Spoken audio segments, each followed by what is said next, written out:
Fourth largest economy है ये world की, इसको हम डेड इकोनॉमी मानते हैं। जो वो कहेंगे हम उनकी हाँ में हाँ मिलाएंगे। कोई मूर्ख ही होगा जिसको दिखेगा कि हम उसकी तरफ से बैटिंग कर रहे हैं। आपने कहा हम बैटिंग नहीं कर रहे हैं, लेकिन जब डोनाल्ड ट्रंप कहते हैं डेड इकोनॉमी तो राहुल जी तुरंत कहते हैं हाँ डेड इकोनॉमी। आपको नहीं लगता? आपको लगता नहीं हिंदुस्तान की इकोनॉमी डेड है? Trump is a liar, PM बोले, लेकिन ट्रंप के हाँ में हाँ क्यों मिलाएं फिर राहुल जी?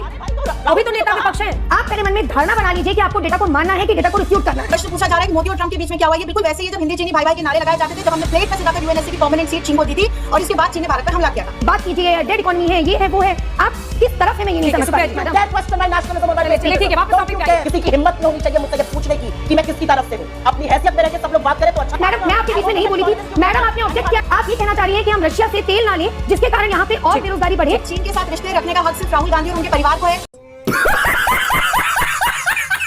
दोस्तों, जैसा कि आपने देखा, आज का एपिसोड गाली वाली बाई यानी सुप्रिया श्रीनेत को लेकर होने वाला है। वैसे तो सुप्रिया श्रीनेत की बेइज्जती वाली वीडियो आप लोगों ने बहुत सारी देखी होंगी, लेकिन ये महिला जो है सुधरने का नाम नहीं लेती। और आज के इस वीडियो में इस महिला की जमकर कुटाई होने वाली है, इसलिए वीडियो काफी शानदार है, अंत तक जरूर देखें। और वीडियो थोड़ा भी पसंद है तो लाइक जरूर करें और अपने दोस्तों के साथ शेयर करना बिल्कुल भी ना भूलें। और यदि आप इस चैनल पर पहली बार हैं तो चैनल को सब्सक्राइब अवश्य करें ताकि ऐसे वीडियो आपको हमेशा देखने को मिलती रहे। तो हेलो दोस्तों, मैं Abhay Nagvanshi, change your luck, zero से हीरो तक में आपका स्वागत है।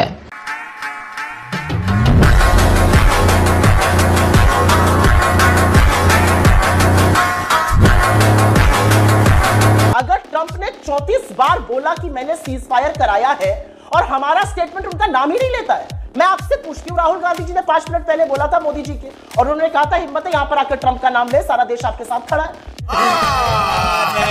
झूठ बोल रहा है। मोदी जी 1 घंटा 42 मिनट बोले, 15 बार नेहरू जी का नाम लिया, लेकिन ट्रंप का नाम और चीन का नाम नहीं ले पाए। क्यों नहीं ले पाए?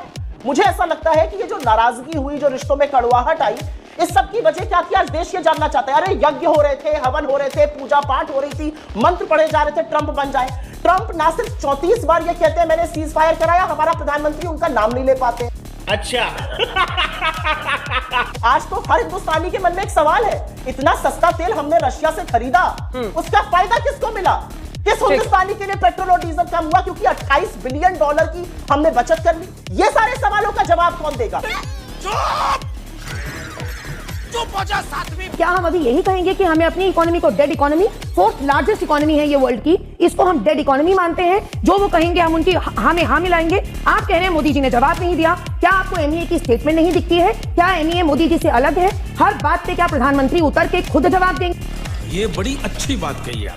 ये कहते हैं कि पेट्रोल अगर हमने खरीदा तो इसका ग्राहकों को कोई फायदा नहीं हुआ। ये क्या मायोपिक विजन है मैडम, कि क्या पेट्रोल केवल एक आपकी गाड़ी चलती है तो उसके लिए यूज होता है? It is the most important raw material, intermediate good for anything that you are producing. आप अगर अपना स्वदेशीकरण, अपना मेक इन इंडिया चलाना चाहते हो तो आपको हर चीज में पेट्रोलियम चाहिए मैडम। इस चीज को हम क्यों आज निगेट कर रहे हैं? मैं ट्रंप के लिए तो केवल यही कहना चाहूंगी कि ये मुगलों का भारत नहीं है जिसने यहाँ पे कॉलोनियलिज्म होने दिया, ये मोदी जी का भारत है। लगा था कि ये प्रोफेसर साहिबा है और मैं इनसे उलझना नहीं चाह रही थी, लेकिन क्योंकि इन्होंने काफी पॉलिटिकल स्टेटमेंट्स दिए और मेरा नाम लेकर दिए तो मैं इनको पॉलिटिकल जवाब ही दूंगी। मैं यूजुअली प्रोफेसर और विशेषज्ञों से तू मैं नहीं पढ़ती हूँ, हमारी बहस बीजेपी से होती है, लेकिन उन्होंने विशुद्ध पॉलिटिकल स्टेटमेंट्स दिए तो अब इनको सुनना पड़ेगा।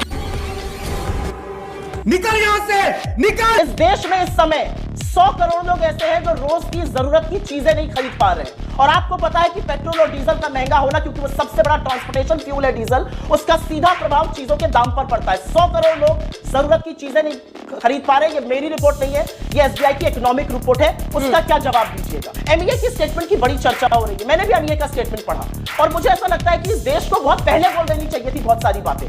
जब पहली दिन उन्होंने कहा मैं श्रेय लेता हूं सीज फायर का, नहीं आप नहीं ले सकते हैं, नाम लेके बोलना चाहिए था। जब उन्होंने असीम मुनीर को बुलाया, हमें कहना चाहिए था गलत कर रहे हैं आप झूठ पे झूठ, झूठ पे झूठ बोलती जा। नरसंहार करने वाले को कैसे बुला रहे हैं? जब उन्होंने एप्पल को धमकी दी, हमें बोलना चाहिए था ये गलत है। कहां गए वो बॉयकॉट करने वाले लोग? कोई मूर्ख ही होगा जिसको दिखेगा कि हम उसकी तरफ से बैटिंग कर रहे हैं। आपने कहा हम बैटिंग नहीं कर रहे हैं, लेकिन जब डोनाल्ड ट्रंप कहते हैं डेड इकोनॉमी तो राहुल जी तुरंत कहते हैं हाँ डेड इकोनॉमी। ये हाँ में हाँ मिलाना नहीं है तो क्या है? आपको नहीं लगता? आपको लगता नहीं है हिंदुस्तान की इकोनॉमी डेड है? आपको लगता नहीं है 100 करोड़ लोग अगर रोज की जरूरत की चीजें नहीं खरीद पा रहे हैं? लेकिन ट्रंप के खिलाफ एक सेकंड ट्रंप के खिलाफ मोदी बोले, लेकिन ट्रंप के खिलाफ राहुल जी नहीं बोले। मतलब आप कह रहे हैं ना Trump is a liar, PM बोले, लेकिन ट्रंप के हाँ में हाँ क्यों मिलाएं फिर राहुल जी? अभी तो नेता विपक्ष है। ये बड़ी अच्छी बात कही आप। मैडम आपने कहा आपके लोगों को बेसिक गुड्स नहीं मिल रहे हैं, तो आप कांग्रेस इस समय क्या चाहती है कि क्या हम अपना ये बात मान लें, रशिया से इसको इंपोर्ट करना बंद कर दें ऑयल को और अपनी प्राइसेस बढ़ा लें? क्या आप ये बैटिंग करना चाह रही हैं? और साथ में आप कंफ्यूज हैं totally, I would like to say that कि एक तरफ मैडम बोलने दीजिए, एक तरफ आप कहती हैं कि डेटा क्या है, एक तरफ आप डेटा कोट करती हैं और एक तरफ आप डेटा रिफ्यूज करती हैं। आप मानना चाह रही हैं, आप पहले बार कोट कर रही हैं कि कितने लोग सुप्रिया जी एक मिनट, मैं आ रही हूं, मैं आपसे जवाब ले लूंगी। आप एसबीआई का डेटा कोट करती हैं एक तरफ, और जहां एक डेटा कहता है कि हमारी 4th लार्जेस्ट इकोनॉमी है उसको आप रिफ्यूज करती हैं। आप पहले मन में धारणा बना लीजिए कि आपको डेटा को मानना है कि डेटा को रिफ्यूज करना है। क्योंकि मैं चूतिया हूं, मेरा दिमाग चूतिया है। मैं तो वापस अपने पहले सवाल पर ही जाऊंगी और पूछूंगी, इतना पर्सनल स्टेक लगा था, इतनी कोशिश थी, अमेरिका इतना बड़ा दोस्त था, मोदी जी इस बार तो अमेरिका गए बिना न्योते के गए और इसीलिए ट्रंप उनको दरवाजे तक लेने नहीं आए। 4-5 लोग उस दिन और आए थे, उनको लेने आए थे, बाद में प्रोटोकॉल से पता चला इसलिए नहीं आए क्योंकि वो बिना न्योते के गए थे। इतनी आत्मीयता और अब इतनी कड़वाहट, इतनी खट्टास हो गई। मतलब बीजेपी और सरकार ये मानती है कि हमने गलत व्यक्ति पर दांव लगा दिया था। मैं तो ये पूछना चाह रही हूं, क्या आप मानते हैं कि आपकी विदेश नीति पूरी तरह से विफल हो गई? क्या आप मानते हैं कि जो पीयूष गोयल 15 दिन तक पड़े रहे अमेरिका में ट्रेड डील के लिए, उनके हाथ लगा टाई फिस हो गए? ये सब क्या देखना पड़ रहा है? अच्छा है मैं अंधा हूँ। अगर प्रश्न पूछा जा रहा है कि मोदी और ट्रंप के बीच में क्या हुआ, ये बिल्कुल वैसे ही है जब हिंदी चीनी भाई भाई के नारे लगाए जाते थे, जब हमने प्लेट में से जाकर यूएनएससी की परमानेंट सीट चीन को दी थी और इसके बाद चीन ने भारत पर हमला किया था। मैं इतिहास में नहीं जाना चाहती, बहुत सारे ऐसे ब्लंडर्स हैं जिस पे हम बहस कर सकते हैं। अभी मैं विषय पर आऊं। एक ऐसे देश का राष्ट्रपति जिसको ये नहीं पता कि उसके देश का 5.2 बिलियन का व्यापार रशिया के साथ है, जिसमें 2.5 से 3 बिलियन के वो इंपोर्ट्स ले रहे हैं। इंपोर्ट्स भी किसके? पैलेडियम के, ईवी बनाने के लिए, फर्टिलाइजर्स के और यूरेनियम हेक्साफ्लोराइड के। ये भारत बता रहा है, विद सोर्स बता रहा है, और तब ट्रंप ऐसे रिएक्ट करें कि अच्छा मुझे तो पता ही नहीं था। और वो एक ऐसे देश को डेड इकोनॉमी कह रहा है जो विश्व की सबसे तेजी से बढ़ती अर्थव्यवस्था है, जिसका अभी ग्रोथ रेट 6.4% का है, यूएस का ग्रोथ रेट 2.8% का है, पाकिस्तान को 2.7% का है। एक ऐसा देश जो 1,23,000 स्टार्टअप्स के साथ वैश्विक राजनीति में, वैश्विक इकोनॉमी में बहुत दृढ़ता के साथ खड़ा है। 2014 में हम 10वें पायदान पे थे अंजना जी, हम 4थे पायदान पर आ गए अर्थव्यवस्था की दृष्टि से। ये जो यहाँ पर जैसे सुप्रिया जी बैठी हैं, राहुल गांधी हैं, ये अगर ब्राजील में होते तो ये पता नहीं क्या करते। वहां तो अभी सत्ता, विपक्ष, लोग, एनजीओ सब एक होकर के वहां ट्रंप का विरोध कर रहे हैं। और हमारे यहाँ ये देखना बहुत दुर्भाग्यपूर्ण है कि हमारे यहाँ से सुर्री छोड़ी जाती है और उस सुर्री को ट्रंप पकड़ के और फिर एक नया स्टेटमेंट देते। सिस्टम पाड़ देंगे। सुप्रिया जी ने, अगर आपने जो उनकी अगली बाइट देखी हो जो अभी उन्होंने हाल फिलहाल में दी है, उसमें और पहली बाइट में कोई फर्क ही नहीं है। हमने गलत आदमी पे बैटिंग कर ली, हमने गलत आदमी को दोस्त बना लिया। केवल वही एक उनका मुद्दा जैसे लूप में चलता ही जा रहा है कि हमने गलत आदमी से दोस्ती कर ली। अभी की जो बात है कि क्या आप उनके इस रणनीति को क्यों साथ दे रही हैं, क्यों आपके बीजेपी के खिलाफ ट्वीट जा रही हैं, क्यों स्टेटमेंट जा रही हैं कांग्रेस की तरफ से, जिससे कि आपके अमेरिका को ही फ्यूल मिल रहा है भारत के खिलाफ बोलने का? आपके पास उस बात का तो कोई लॉजिक ही नहीं है। गलत आदमी से दोस्ती कर ली, गलत आदमी के लिए कैंपेनिंग कर ली, लूप में आप उसको चलाती ही जा रही हैं। अरे बाप रे, ये तो धोती खोल रहा है। फ्यूल दे रही हैं अमेरिका को कि बात कीजिए, डेड इकोनॉमी है, ये है, वो है। आप किस तरफ है मैं ये नहीं समझ पा रही। सोच रही थी कि ट्रंप के लिए इस समय हमारी रामधारी सी दिनकर जी की एक बात चलती है, जब नाश मनुष्य पर छाता है पहले विवेक मर जाता है। सॉरी टू से कांग्रेस के लिए ये बात आज बिल्कुल सटीक बैठती है। रामधारी पैनल में कोई भी बैठकर मुझसे ये नहीं पूछने की हिमाकत कर सकता है कि मैं कहां से हूं। मैं विशुद्ध भारतीय हूं और मैं भारत की आवाज उठाती हूं। किसी की हिम्मत नहीं होनी चाहिए मुझसे ये पूछने की कि मैं किसकी तरफ से हूं। अपनी हैसियत में रहकर सब लोग बात करें तो अच्छा रहेगा। मेरी भारतीयता पर कोई सवाल उठाएगा तो फिर बात बिगड़ जाएगी।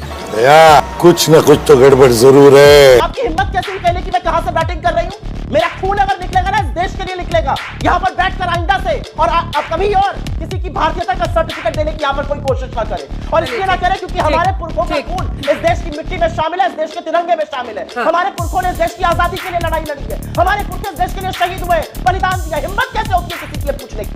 जली ना, तेरी भी जली ना। नया कॉलोनियलिज्म ला देंगे क्या मैडम? तो क्या हम नया कॉलोनियलिज्म ला देंगे क्या?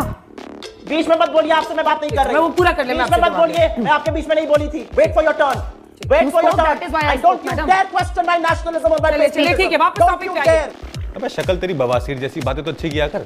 मुद्दे को बार बार घुमाने की कोशिश कर रहे हैं। ये किया, वो किया, वो किया। बात अभी की तो हो ही नहीं रही है यहाँ पे कि हम क्यों भारत की तरफ से नहीं बल्कि अमेरिका की तरफ से बैटिंग कर रहे हैं। बात करिए आपने कि हमारा एक्सपोर्ट अफेक्ट होगा, हमारे यहाँ पे अनएम्प्लॉयमेंट बढ़ेगी। मैं केवल ये पूछना चाह रही हूँ आंकड़ों के आधार पर मैडम कि जब हमारा अमेरिका को एक्सपोर्ट केवल 17% है, विच मीन्स के हमारा 77% एक्सपोर्ट ऑल ओवर वर्ल्ड है। एक तरफ आप ये कह रही हैं कि अमेरिका से हमारा एक्सपोर्ट अगर बढ़े, हमारा टैरिफ, मैडम मैं आपके बीच में नहीं बोली थी मैडम, आपने ऑब्जेक्ट किया था कि मेरे आई थिंक अंजना मैडम ये केवल अपना बोलती है कि बीच में नहीं बोलिए। मैडम सुनिए, आपने अगर हम अमेरिका से 17% एक्सपोर्ट हम करते हैं अमेरिका को, तो बाकी का आप क्यों भूल रही हैं आंकड़ा? आप ये कहना चाह रही हैं कि हम रशिया से तेल ना लें जिसके कारण यहाँ पे और बेरोजगारी बढ़े। आप टोटली कंफ्यूज। मैं कहना चाहती हूँ कि क्या चीन के साथ रिश्ते रखने का हक सिर्फ राहुल गांधी और उनके परिवार को है?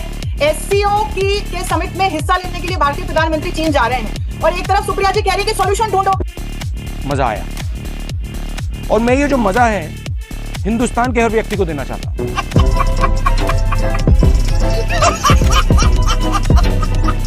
दोस्तों तो कैसी लगी आज की वीडियो और आप इस चैनल पर कहां से जुड़े हैं हमें कमेंट बॉक्स में जरूर बताएं। वीडियो अंत तक देखा तो उम्मीद करता हूं कि पसंद तो जरूर आई होगी, इसलिए लाइक करें और अपने दोस्तों के साथ शेयर करना बिल्कुल भी ना भूलें। और यदि आप इस चैनल पर पहली बार हैं तो चैनल को सब्सक्राइब करें ताकि ऐसे वीडियो आपको हमेशा देखने को मिलती रहे, क्योंकि इस चैनल पर केवल न्यूज़ डिबेट ही नहीं, एंटरटेनमेंट और उस आसमानी किताब का पर्दाफाश भी किया जाता है। तो मिलते हैं आने वाले नए वीडियो के साथ, तब तक के लिए जय हिंद जय भारत, वंदे मातरम।